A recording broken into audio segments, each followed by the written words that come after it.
Did like you always do. You protected Kanan. I'm showing who the fuck we are. We gotta be strategic. We already cut Rock off at the knees. Like this, they might test you. I wanna cut off at the fucking neck. We gotta hit the fuck back, man. It's about showing who the... How many more wars you trying to have at the same time? You about to find out. Season 5 of Raising Kanan is barreling toward its final episodes, and Episode 6, titled Dark Matter, is shaping up to be one of the most brutal turning points this show has ever given us. After everything that went down in Episode 5, the entire Thomas family is now standing on the edge of a war that nobody is walking away from clean. So before we get into what's coming, let's talk about how we even got here, because the fallout from Episode 5 is exactly why Episode 6 is about to explode. Rack made a choice in Episode 5 that I don't think she can ever take back. She told Marvin the truth about Lou. She told him that Kanan was the one who killed his own brother. And I understand why she did it. Pino had already warned her that Kanan had become a liability, that he was working too closely with Stefano, and that if she didn't handle it herself, someone else eventually would. Rack was protecting her empire, and in her mind she was protecting Marvin too by finally telling him who really pulled the trigger on Lou. But the second those words left her mouth, she set something in motion that she can't control anymore. Marvin didn't just get angry. Marvin nearly killed his own nephew with his bare hands. Watching him beat Kanan to the point where he was left bloodied on his apartment floor was one of the hardest things this show has ever put on screen, and honestly, I don't think Marvin even fully processed what he was doing in that moment. Years of pain, grief, and betrayal came out all at once. And if Jukebox hadn't shown up when she did, I genuinely believe Marvin would have pulled that trigger. That's how close we came to losing Kanan in Episode 5, and that single decision is going to define everything that happens in Episode 6. Now here's where it gets even more complicated. Kanan is not the same person he was at the start of this season.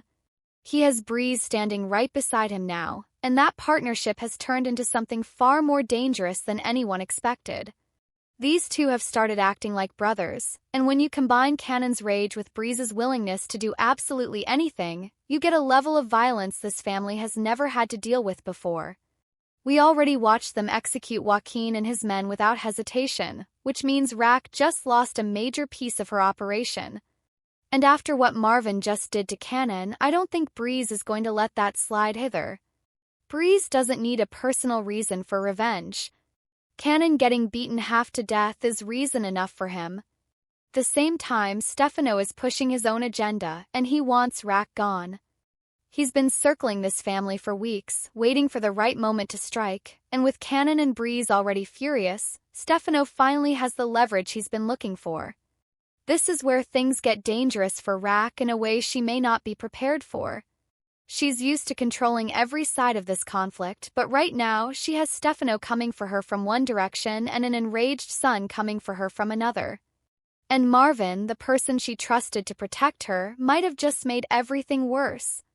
Then there's Jukebox, and honestly, her arc might be the most heartbreaking part of this entire season. We've watched her fight against becoming the version of herself we already know from Power, and episode after episode, life keeps pulling her further into a world she never wanted to be part of. In Episode 5, Garcia told her that Rack's dirty cops were not the ones who killed Famous, which means the truth is finally starting to surface. And if Jukebox ever finds out that it was actually Snaps and Pop who killed him, that revelation alone could tear this entire family apart in a completely different direction. So going into Episode 6, we have Kanan lying broken after the worst betrayal of his life, Marvin realizing what he just did, Breeze ready to burn everything down, Stefano circling for the kill, and Jukebox one conversation away from uncovering a truth that changes everything. Every piece is in place. Every relationship is one decision away from collapsing. And Dark Matter is where all of it starts colliding at once. The official synopsis for Dark Matter gives us 3 major threads to pull apart, and each one is loaded with tension. Rack's war with Kanan, Breeze, and Stefano is set to intensify. Kanan's deception of Tiana is going to escalate even further. And Jukebox is going to make a misstep that puts her directly in danger. Just reading that lineup should tell you this episode isn't going to give anyone a moment to breathe. Let's start with Rack, because I think she's walking into episode 6 more exposed than she's ever been. She spent this entire season trying to play every side of this conflict, using her instincts to stay one step ahead of Stefano while quietly managing Kanan from a distance. But that strategy only works when the people around her are still loyal, and after what just happened with Marvin, I don't think loyalty is something she can count on anymore. Marvin didn't just beat Kanan because Rack asked him to discipline his nephew. Marvin beat him because he found out his own brother's killer had been sitting across from him this whole time. That kind of information doesn't just disappear once the anger cools down. I think Marvin is going to start questioning what else Rack has been hiding from him, and once that seed of doubt is planted, it's very hard to pull out. And that's exactly why I believe the war intensifying in episode 6 isn't just about Rack against Kanan and Breeze. I think we're going to start seeing cracks form inside Rack's own circle. Marvin has always been her anchor, the one person who followed her lead without hesitation. But loyalty built on love is different from loyalty built on trust, and right now, Marvin's love for Rack is being tested against the fact that she let him nearly kill an innocent version of the truth. If Marvin starts pulling away from Rack even a little, that changes the entire balance of power in this war, because Rack cannot fight Stefano, Breeze, and Kanan at the same time without Marvin standing firmly beside her. Now let's talk about Kanan and Breeze, because I think their side of this war is about to get significantly more violent. After the beating Kanan just took, I don't believe he's holding back anymore. This isn't a young man trying to prove himself to his mother's world. This is someone who just found out that his own family is capable of nearly killing him over information he never should have had to hide in the first place. I think Kanan's mindset going into episode 6 is going to shift from strategic to personal, and that's a dangerous change for everyone around him. Breeze, meanwhile, doesn't need any convincing. He's already shown us exactly what he's capable of, and I think he's going to push Kanan toward retaliating faster and harder than Kanan might have chosen on his own. Together, I believe they're going to target the people closest to Rack before going after Rack herself, which means Marvin could be walking directly into the line of fire without even realizing it. Then there's Tiana, and this is where the emotional stakes get even heavier. We already know from episode 5 that Tiana has fallen in love with Kanan and no longer wants to keep working for Flossie. The synopsis tells us Kanan's deception of her is going to escalate, and I think that means we're getting closer to the moment where Tiana finally realizes she's been used from the very beginning. If Flossie finds out that Tiana's loyalty has shifted, I believe Flossie could see her as a liability, someone who knows too much and cares too little about the business anymore.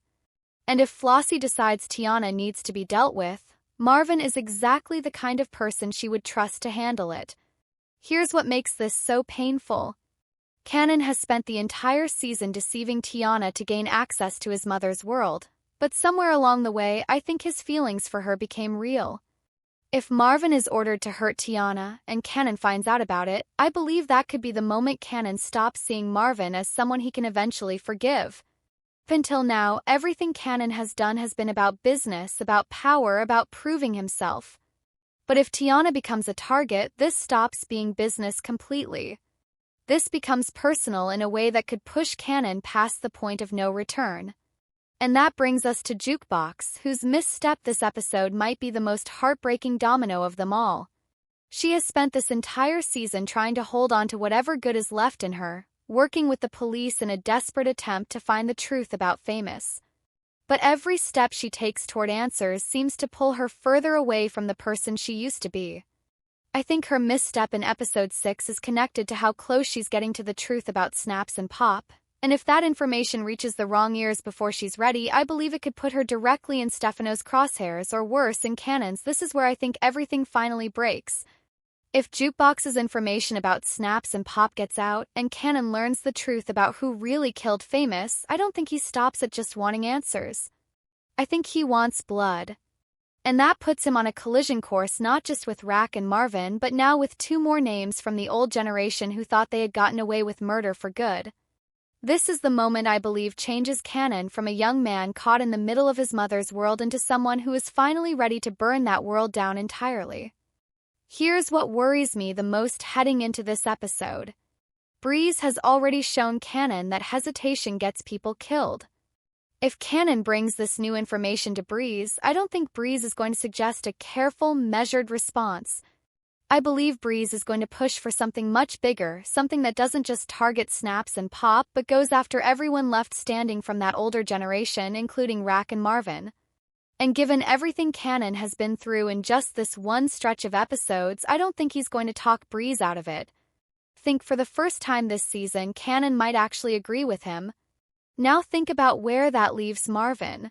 He beat Kanan nearly to death, believing he was protecting his family and avenging his brother.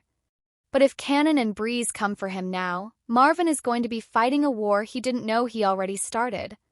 And Rack, the woman who has spent this entire series trying to stay 3 steps ahead of everyone, might finally be facing a threat she cannot outmaneuver, because this time the people coming for her aren't outsiders. They're her own blood. I keep coming back to how tragic this all is, because none of these people started out as villains. Rack was trying to protect her family the only way she ever learned how. Marvin was trying to avenge a brother he loved. Kanan was a kid who got pulled into a war before he ever had the chance to choose a different life. And Jukebox has spent years fighting to hold on to whatever good was left in her, even as this world kept taking pieces of it away. That's what makes episode 6 so gutting to think about. This isn't good against evil. This is a family that loved each other once, now standing on the edge of destroying everything that's left. And that's exactly why I don't think Marvin makes it out of this final stretch alive. Every version of this story we already know from Power tells us how it ends for some of these characters, but the how and the why is what's about to unfold in front of us. I believe episode 6 is the moment this family stops trying to hold itself together and starts tearing itself apart for good, and once that starts, there's no version of this story where everyone walks away. So here's what I want to know from you. Do you think Marvin can survive what's coming, or is his fate already sealed? Do you think Kanan and Breeze go after everyone from the old generation, or does Kanan pull back once he realizes what that would actually cost him? Drop your predictions in the comments, because I want to hear exactly how you think this plays out before the truth comes out for real. If this breakdown helped you make sense of where this story is headed, do me a favor and hit that like button, subscribe to the channel so you don't miss the next breakdown the moment new information drops, and leave a comment with your theory. This family has been through so much to get here, and honestly, I don't think any of us are ready for what's coming next.